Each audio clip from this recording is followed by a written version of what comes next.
Allegations that the Egyptian army has been involved in the detention and torture of anti-government protesters. Is the army losing its neutrality and reputation? How deep is the culture of torture in the state security apparatus? This is Inside Story.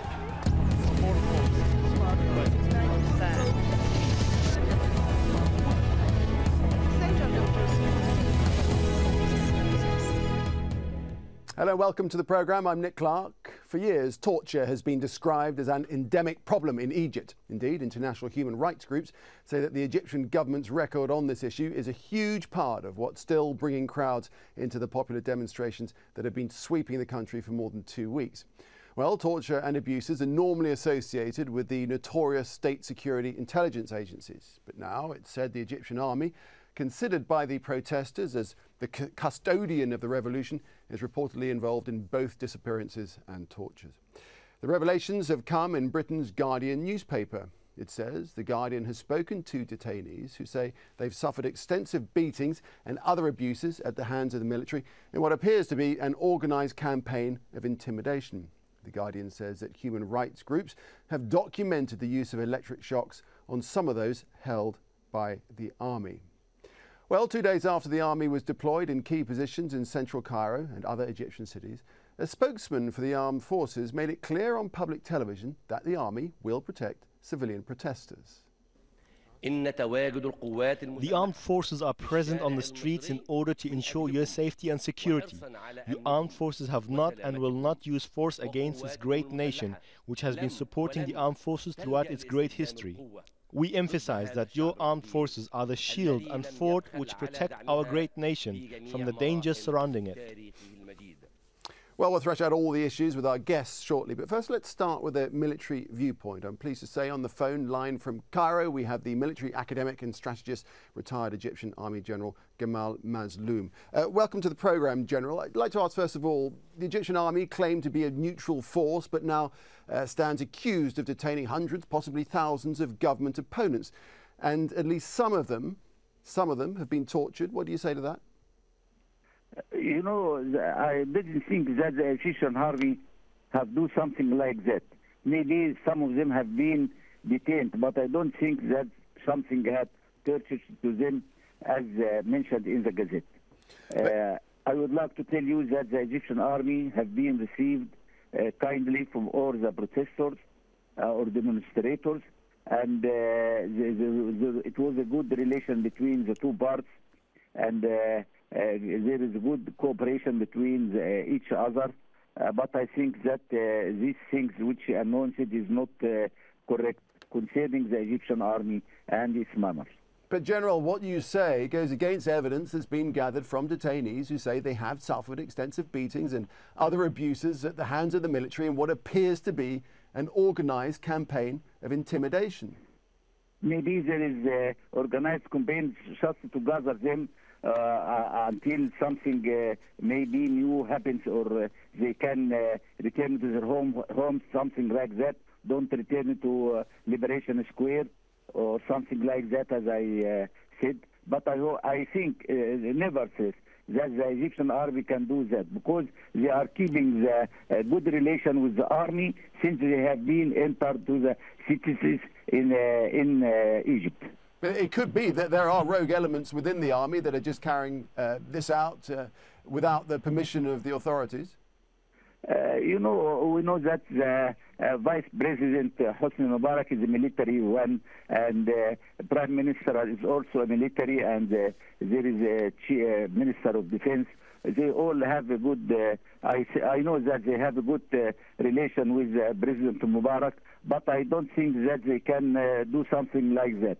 But what I would like to tell you that we have heard from some Egyptian TV, the other TVs, since 2-3 days that the relation between the Chief of Staff of the Egyptian Army is not good with the Prime Minister. Vice President. I think this connection or this relation between the two persons is concerning how the Egyptian army dealing with the demonstrators. Because I think that there is a rule to the army not to shoot or to do any bad things concerning the demonstrators. All right, Gamal Mazloum, we appreciate that. Thank you very much. So that's the perspective, the view of someone who knows the Egyptian military well. Let's take on his points with our other guests. In London, Hasiba Sahrawi from Amnesty International. Also in London, Hugh Roberts, who's an analyst on North African affairs, usually based in Cairo and formerly a scholar at International Crisis Group. And on the phone from Cairo, Ahmed Salah, an Egyptian activist and a member of the Kafaya movement. Welcome to the programme all. If we could start with you, Hugh Roberts, first of all. You heard the general speaking there, the retired general speaking there, and he's saying it's nonsense. Well, we have this report in The Guardian that speaks of hundreds, possibly thousands. There's a big difference between hundreds and thousands, and I think that we should wait for more evidence to come available. But I think it's natural that a general would take that line initially. I think it's not inconceivable that elements of the army have begun to take a tougher line against demonstrators. Vice President Suleiman himself has argued that the demonstrators should end their demonstration, and that could have been taken as a warning to them. So I think we're in a situation that has become a battle of nerves and is a tense standoff, and in that context I think it's a mistake to assume that the friendly attitude of the army at the outset could be maintained indefinitely. That is an unrealistic view to take of the army, and I think that friendly attitude may be beginning to fray.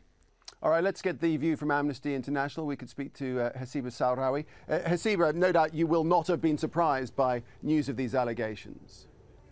Well, we knew a lot about torture by state security investigation officers and by the police. But the army, we were unsure. We knew about also implication of military intelligence. But unfortunately, Amnesty International has had first-hand experience of the behavior of the army. Two of my colleagues were arrested last Thursday in Cairo by a group of army state security officers and police officers. And then they were held for some 36 hours in secret by the military police, not by anybody else. And from what they tell us of these 36 hours, they were themselves handcuffed, they were blindfolded, and they could hear, although they were sometimes slapped, but not really ill-treated, but I could hear of others screaming in the back. So yes, those are the reports that we are receiving. Okay, but Hasiba, the army have been at great pains to say that they are there for the people, haven't they? So why would they engage in these detainments and torture? You know, at the very least, it's not very good PR, is it? Well, I do not think that it's an issue of PR. What they're doing willfully, either because they have received order. We've seen the army not responding to anti-Mubarak protesters being beaten up in front of them and not reacting. This could only be because they had not received orders to protect the protesters. And then we see now the army being more hands-on and directly involved in some of the abuses. All right, Hugh Roberts, I just want to bring you back in.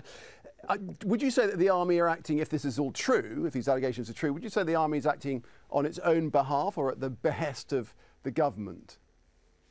I think that it's time to get realistic about what an army is. The Egyptian army is the last line of defense of the state.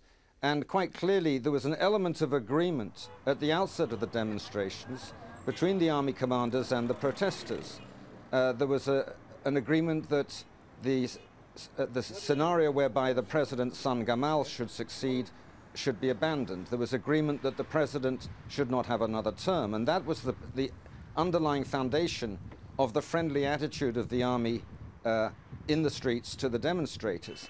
Quite clearly that agreement can't last forever, and there's now a clear disagreement because the authorities don't want the protesters to continue and are not prepared to get President Mubarak to resign immediately. And so it's unrealistic to expect the friendly feelings to persist, and it's realistic to expect the army to begin to take a role in trying to bring the demonstration to an end. But are the army working in cahoots with the government? That's what I'm saying. Do they obey the orders of President Mubarak? If he was to say, go into Tahrir Square and clear them all out, would they obey that order? Well, what's going on at the upper reaches of the regime isn't public knowledge, and it would be wrong to pretend that I know, but I assume that there is a strong working relationship between Vice President Suleiman and the Minister of Defense Tantawi, and that they are acting in concert, and that it is perfectly possible that they are now trying to induce the demonstrators to give up their protests. Okay, it's unrealistic to assume. All right, to assume that the army would remain benevolent indefinitely. Okay, I want to bring in somebody who has had experience of treatment from the authorities. Ahmed Salah, a member of Kifaya. Ahmed, tell us about your experiences and what you've heard about what may be happening now. What I know is that there has been large, let's say, detentions and interrogations by both security and the militaries, unfortunately. The thing that I could add to what's already been said is it's a very complex issue to try to categorize the army on one side or the other. The army has a chain of command, and we have not to ignore the fact that the high generals in the army, because they benefit so much, they have been benefiting so much from this regime, and they still do, large salaries, real large salaries, incredibly a lot of money, villas, palaces, and so on and so forth, in return for the loyalty to the regime. That's on one hand. On the other hand, the militaries themselves, talking about officers and soldiers, of course, are sympathizing with the people. Therefore, we do not expect that the regime could be fool enough to try to put the army against the people, because this means that probably the army will turn against itself, and it will be real chaos. So what they can do with the army is things like what already had been mentioned, you know, using some branches of the army like the military police and military intelligence to help, let's say, the police, state security and so on, in detention and interrogation. Interrogation in Egypt, of course, is known to be a matter that can never be done without the usual torture. But when the army proclaim their neutrality, are you saying that that's simply not true? There is no such a thing in this world as absolute neutrality. So we are grateful that the militaries had said over and over again that they will never use their weapons against the demonstrators, which actually has not happened yet, that any militaries that we know of had shot anyone. And we are happy with the way that they are protecting Tahrir. I am in Tahrir, but I have to get to a quiet spot outside the perimeter just to be able to talk with you. And it is protected by the army. There are tanks around me, which is good. But on the other hand, as I said, the army is the strong hand of the state. Okay, and I want to jump in there because I want to ask you about that specifically. It seems that patience may be running out. The Vice President has been talking about a coup. Everything that you're saying, if it's true, what can we read into it as we look to the ongoing protests across Cairo and across the country on a bigger scale, probably, than ever before on Friday? Yeah, it would be a shocking thing if the army would use their weapons against the people. I do not think that this would happen. I think that they would have to have self-restraint, and the maximum that they will do will be arrest. They would probably try to single out and arrest some people that they would consider leaders, although there are no leaders for this revolution, so no matter how many they detain, nothing will ever change. The people would still be out in the street, they will march, they will rally, they will do their protest.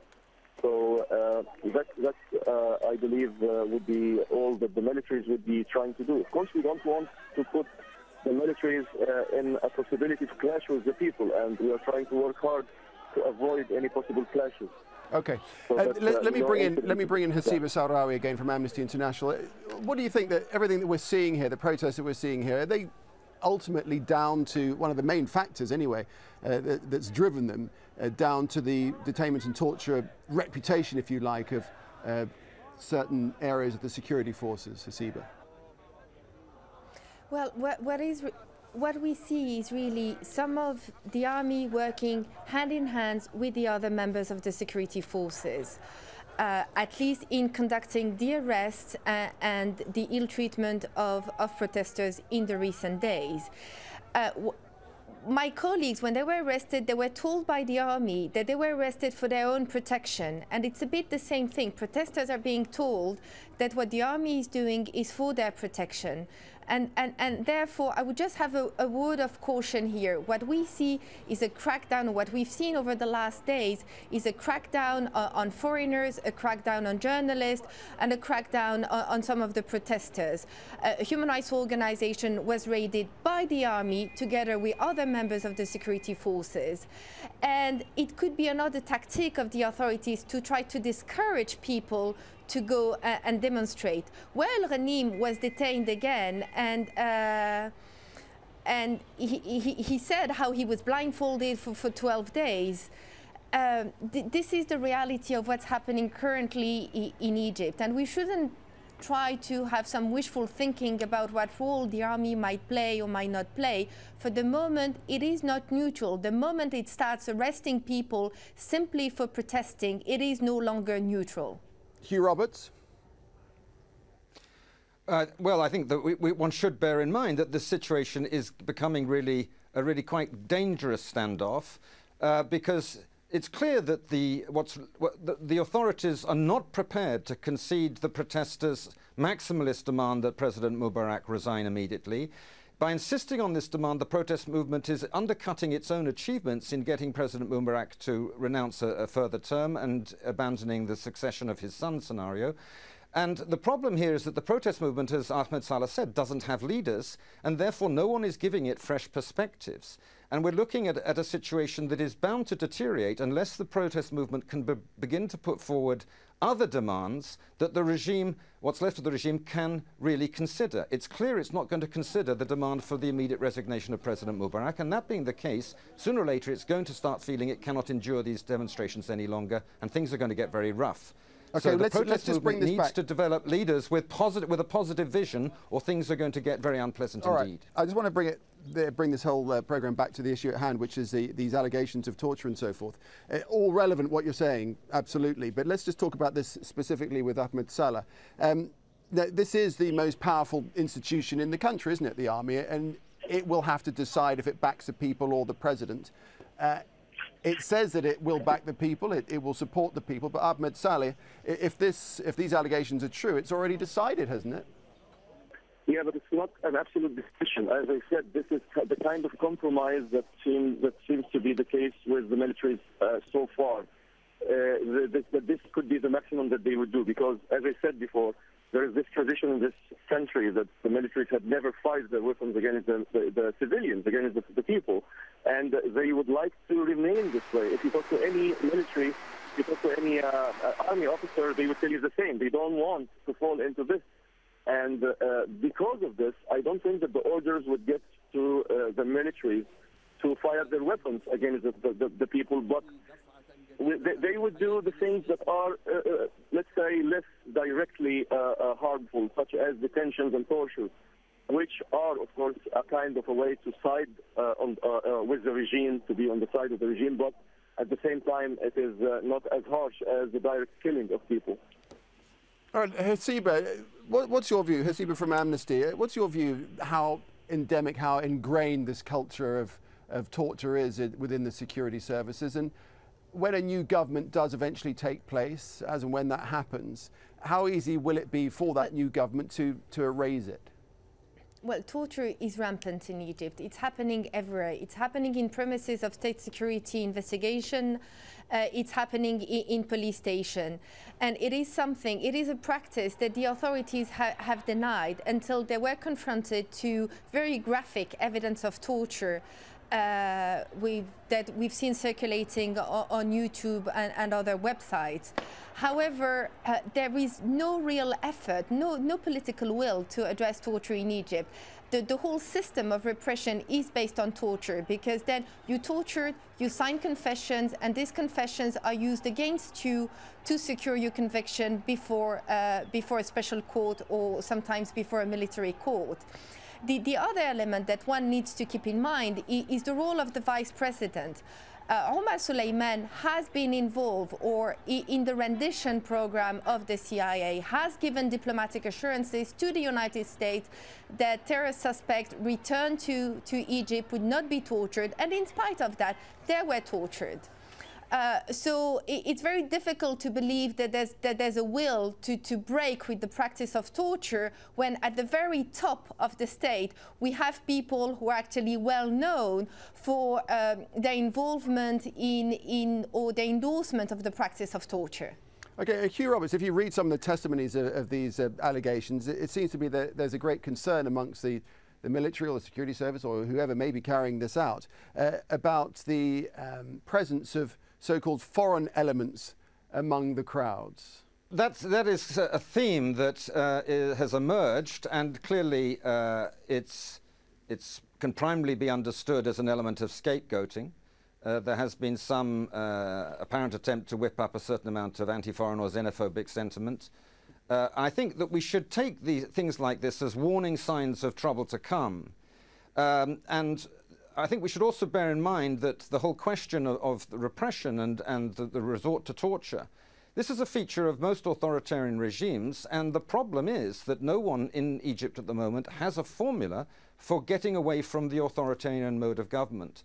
And there's every reason to expect repression to set in if there cannot be a new perspective taken by the protest movement developing positive demands and finding the leaders who are capable of doing that. Ahmed Saleh, may I ask you, to what degree do you think that this protest movement was driven by the reputation and by the ethic, if you like, of torture and detaining people at will by the security services?